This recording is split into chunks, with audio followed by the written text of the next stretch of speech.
यमुना में सफेद झाग एक बार फिर से बढ़ता जा रहा है। डीपीसीसी की रिपोर्ट के मुताबिक नदी में केमिकल का लेवल लगातार बढ़ रहा है और इस वक्त ये काफी ज्यादा हो गया है और इसी के चलते छठ पूजा के दौरान यहां पूजा करने वालों के लिए ये हालात खतरनाक साबित हो सकते हैं। ये रिपोर्ट आप देखिए और इस रिपोर्ट की एक तस्वीर आपको बताएगी कि इस वक्त यमुना कितनी जहरीली हो चुकी है।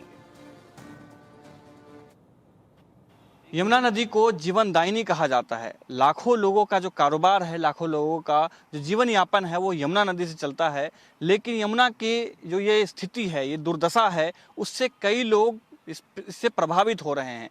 हमारे साथ में यहाँ पर नाविक हैं, मछुआरे हैं जो यहाँ पर मछली मार करके अपना जीवन यापन करते हैं। ये क्या फ़र्क पड़ रहा है, जैसे ये अभी नदी खराब है या जो ये फोम है, इस सबसे क्या फ़र्क पड़ता है आप लोगों को?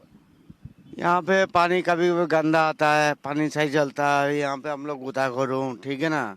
जो लाश वगैरह आते हैं हम लोग उठाता हूँ वहाँ पे। और जो भोला भाई है ना, सच्चा बंदा है वो। यहाँ पे जो काम होता है हम लोग का करना पड़ता है।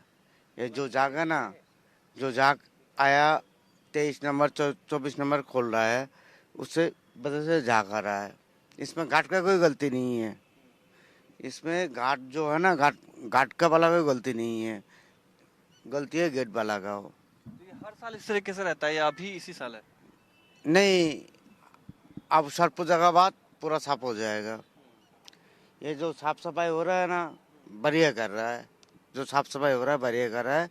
छठ पूजा का बाद पूरा सफाई हो जाएगा। हम लोग साफ सफाई के लिए रखा हूँ यहाँ पे। यह है कालिंदी कुंज का यमुना का किनारा और ये देखेंगे पूरे यमुना नदी में जिस तरीके से गंदगी है। छठ का समय है, छठ के समय में हर बार घोषणा किया जाता है कि यमुना को साफ किया जाएगा, छठ घाट बनाए जाएंगे, लेकिन स्थिति क्या है ये आप देख सकते हैं। लाख दावों के बीच में यमुना जो है, जीवनदायिनी यमुना अब अपने अंतिम सांसें गिन रही है, ऐसा प्रतीत होता है। हमारे साथ लोग हैं स्थानीय। किस तरीके की अभी साफ सफाई जब आप लोग कर रहे हैं तो क्या क्या आप लोग को मिल रहा है यहाँ पे? गंदगी इतनी ज़्यादा है, कैसे देख रहे हैं इसको? नौशाद जी, गंदगी का आलम तो ये है, जैसे भी कोई त्यौहार आता है तो यहाँ पे गंदगी की भरमार हो जाती है। गंदगी नदी के पास किनारे पे ही नहीं, नदी के ऊपर जो ब्रिज है उसके ऊपर भी आपको भरमार मिलेगी। जहाँ पे अभी 2-3 दिन पहले ही नवरात्र खत्म हुए हैं और तो जो नवरात्रों का जो भी लोगों ने कचरा है ऊपर से पुल से डायरेक्टली नीचे फेंका है, जिससे कि नदी का ये जो आप किनारा देख रहे हैं वो सारा इस तरह से आपको भरा हुआ मिलेगा। एक बात बताइए कि क्या जिस तरीके से सरकार कहती है, दिल्ली सरकार कहती है कि हर साल हम इसको साफ करेंगे, तो क्या 1 दिन 2 दिन या 2 महीने की साफ सफाई से ठीक हो जाएगा या कैसे ठीक हो पाएगा? देखो, सरकारें हर बार जब छठ का मौसम आता है, छठ का त्यौहार आता है, तब तक तो बहुत मजे लगता है कि हाँ, उम्मीद जगती है कि लोगों की कि हाँ, कि अब शायद यमुना के लिए कुछ सोचा जाएगा। जैसे ये छठ त्यौहार बीतता है उसके बाद चाहे वो दिल्ली सरकार हो चाहे अन्य कोई भी सरकार हो, उनकी तरफ बिल्कुल भी ध्यान नहीं रहता कि उन्हें क्या करना है। आप आलम ये देख सकते हैं, दिल्ली की जो एकमात्र यमुना नदी होने के बावजूद दिल्ली वासियों को गंगा के जल मतलब गंगा जल के ऊपर ही निर्भर रहना पड़ता है, क्योंकि इतने इसका जो ऑक्सीजन जो लेवल है वो कई जगह पर 1 mg से भी मिलीग्राम पर लीटर से भी कम है, जो कि नॉर्मल जो पीने योग्य या कृषि योग्य के लिए जो पानी का हमें जो पानी चाहिए होता है वो कम से कम 6 मिलीग्राम पर लीटर से ऊपर चाहिए होता है। और उसकी स्थिति जो आप ये देख रहे हैं ना, जो हर बार जो यही होता है कि अभी आप झाग देख रहे हैं कि किस तरह के जो रासायनिक जो घरों के अपशिष्ट और औद्योगिक पदार्थ है, बिना किसी भी उनके उचित निस्तारण के बाद उसको डायरेक्टली यहाँ डाल दिया जाता है।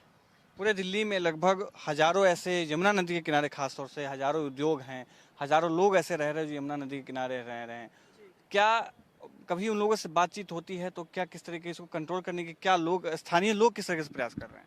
स्थानीय लोग तो ऑलरेडी बहुत परेशान हैं, क्योंकि नाले जो है, इंडस्ट्रियल वेस्ट है, वो डायरेक्ट ही यमुना नदी में मिलाया जा रहा है और जो स्थानीय निवासी हैं आसपास वो मजबूर हैं इस पानी से सिंचाई करने के लिए। और सिंचाई जो होती है वो कहीं ना कहीं हम लोग उसका जो भी उपज होती है वो हम खाते हैं, गेहूँ है, जो भी है, सब्जियां वगैरह हम खाते हैं।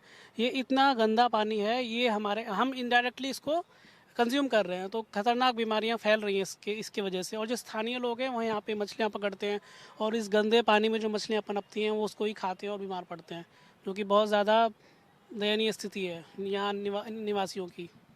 तो अब ये देख रहे हैं, ये यमुना नदी है, जीवनदायिनी यमुना कहा जाता है, हजारों लाखों लोगों को जीवन दान देती है। लेकिन अभी दिल्ली में आने के बाद इसकी स्थिति बद से बदतर हो जाती है। जैसे लोगों ने कहा कि इस नदी से कई लोग ऐसे प्रभावित होते हैं, हम यहाँ से सब्जी उगा कर खाते हैं, हमारे सेहत पे प्रभाव पड़ ही रहा है, साथ ही पर्यावरण को भी नुकसान हो रहा है।